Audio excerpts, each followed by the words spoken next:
Eurasia की जंग में दो छोर पर खड़े रूस और यूक्रेन ने कई बार रणनीति में बदलाव किया है, लेकिन पहली बार इस जंग में एक ऐसा मोड़ आ गया है जिसमें एक क्षेत्र महाविनाशक जंग की चिंगारी साबित हो सकता है। ये क्षेत्र है रूस का सीमावर्ती कुर्स्क, जहां यूक्रेनी सेना ने कब्जा जमाया हुआ है। हालांकि ये सेना अब फंसी भी है, जिसे अमेरिका कुछ महीने में निकालने का दावा कर रहा है, लेकिन इन्हीं फंसे हुए सैनिकों ने कुर्स्क को केंद्र बनाकर पुतिन और ट्रंप के बीच तलवार खींच दी है। आखिर कैसे आया जंग में ये मोड़, देखिए इस रिपोर्ट में।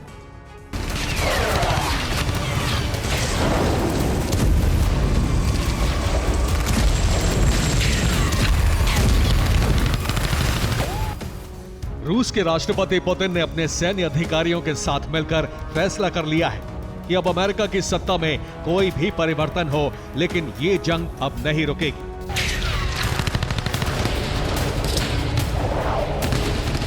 न सीज़फायर होगा,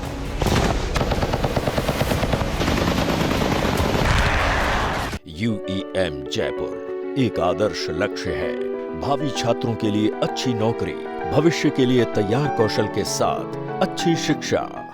विश्व के सबसे बड़े टैंक युद्ध के ऐतिहासिक मैदान में रूसी सेना किसी से भी टकराएगी और अपनी दुश्मन सेना का नामो निशान मिटा देगी।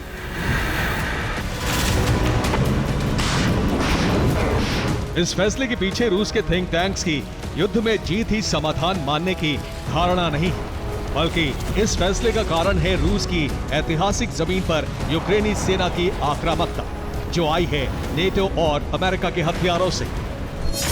और ये रणभूमि है कुर्स्क, जहां यूक्रेनी सेना घातक हथियारों के साथ दाखिल हुई। उद्देश्य था डॉनबास रीजन में रूसी फोर्स की एंट्री का रास्ता बंद करना, लेकिन जैसे ही इस उद्देश्य में यूक्रेन के सीज फायर मसौदे की एंट्री हुई, वैसे ही जंग भीषण होने लगी। और इस भीषण जंग में भी यूक्रेनी सेना भारी पड़ती नजर आई। पुतिन ने जो उम्मीद ट्रंप के शासनकाल के लिए बांधी थी, वही टूटने लगी है। इसलिए क्रेमलिन का फैसला भी बदल गया। कुर्स्क की जंग में नया मोड़, रूस के हमले ताबड़तोड़।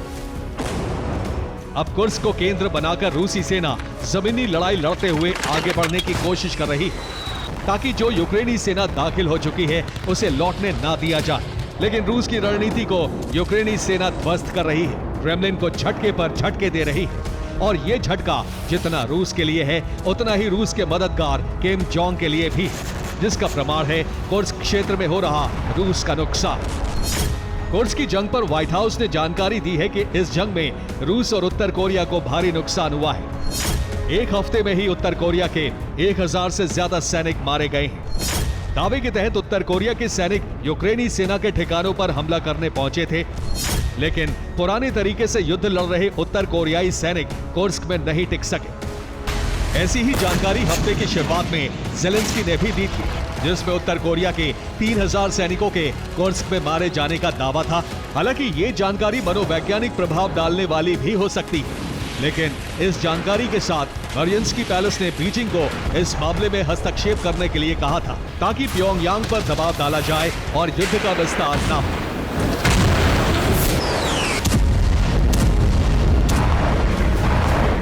लेकिन अब मॉस्को ने जो फैसला लिया है, उसका सीधा संदेश है कि युद्ध का विस्तार होकर रहेगा और इस विस्तार का एपिसेंटर कुर्स्क ही होगा।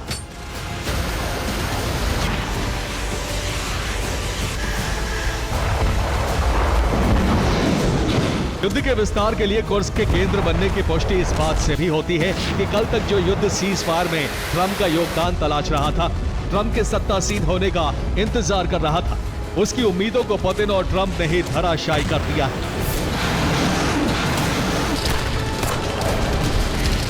और ये हुआ है सिर्फ एक वजह से, अमेरिकन लॉन्ग रेंज हथियारों का कुर्स्क में इस्तेमाल, जिससे रूस और उसके समर्थक उत्तर कोरियाई सैनिकों की मौत हुई।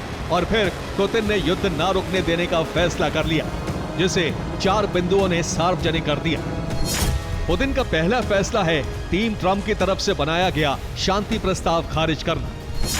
दूसरा है कुर्स्क में यूक्रेनी सेना पर रियायत नहीं बरतते हुए आक्रामकता बढ़ाना। तीसरा है नेटो में यूक्रेन के लिए तय मियाद को सिरे से ठुकरा देना। और चौथा है कीव में ज़ेलेंस्की शासन का अंत। और ये तब हुआ जब कुर्स्क में यूक्रेनी सैनिक घातक हुए।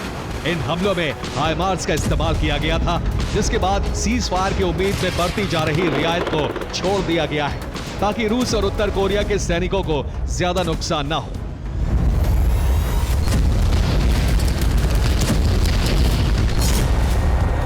और रूस इस नुकसान को छिपा भी नहीं पा रहा है, क्योंकि सबूत यूक्रेन जारी कर रहा है।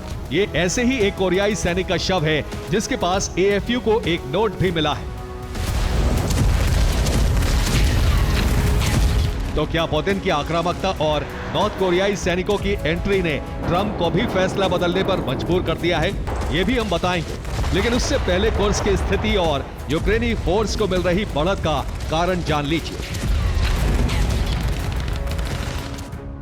कुर्स्क की स्थिति क्या है और कैसी है, वो इस नक्शे के जरिए हम आपको बताने की कोशिश कर रहे हैं। डोनबास रीजन के Kharkiv, Kramatorsk, Donetsk, Zaporizhzhia, Melitopol, खेर्सोन और क्रीमिया में रूस और उनके समर्थक ग्रुप मौजूद हैं। लेकिन रूस के सीमावर्ती प्रांत कुर्स्क में यूक्रेन की सेना केंद्र तक पहुंच चुकी है, वो भी लॉन्ग रेंज अमेरिकन हथियार और डिफेंस सिस्टम के साथ, जिसने जंग को पलट दिया है। क्योंकि यूक्रेन के पास मौजूद ATACMS सिस्टम रूस के रोस्तोव, कमेनेस्की, रोसोश, बेलगोरोड और क्लित्स्की को कवर कर रहा है, जो रूस के लिए संकट बन गया है। लेकिन बात जब कुर्स्क में यूक्रेन की सफलता की आती है, तो इसमें सिर्फ डिफेंस से काम नहीं चलेगा, बल्कि अमेरिका से मिले लॉन्ग रेंज हथियार, डिफेंस सिस्टम, सैटेलाइट इमेजरी और नेविगेशन सिस्टम की भी अहम भूमिका है। इसके अलावा नेटो से जो टैंक की सप्लाई हुई है, एंटी टैंक हथियार मिले हैं और राहत पैकेज में हुई बढ़ोतरी से भी यूक्रेन को कुर्स्क में बड़ी मदद मिली है।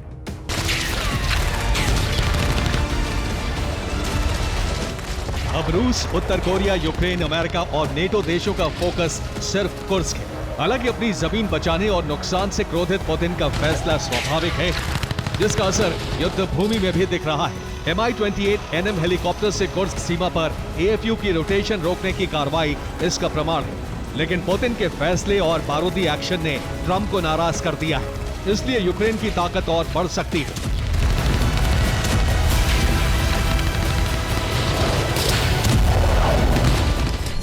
ऐसा इसलिए भी कहा जा सकता है क्योंकि ट्रंप ने यूक्रेन को मदद देने के लिए दबाव बनाना शुरू कर दिया है।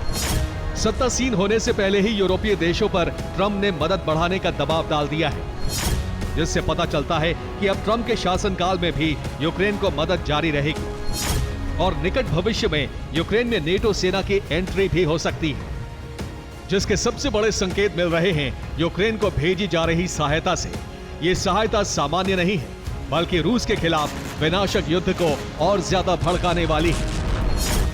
रूस के खिलाफ हमले के लिए यूक्रेन को ग्लाइड बम दे दिए गए हैं। इसके अलावा अमेरिका ने $1.25 अरब का सहायता पैकेज देने का भी फैसला लिया है।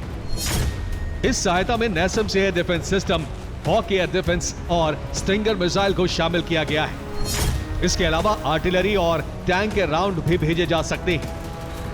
वहीं दूसरी तरफ जर्मनी ने यूक्रेन को लेपर्ड 1 टैंक की आपूर्ति भी बढ़ा दी है। ये संख्या 155 हो गई है, जबकि सैन्य उपयोग के वाहनों की मरम्मत करने के लिए भी यूक्रेन को पार्ट सप्लाई कर दिए गए हैं। हालांकि ज़ेलेंस्की ने और ज्यादा हथियारों की मांग की है, जिससे अमेरिका पूरी कर सकता है।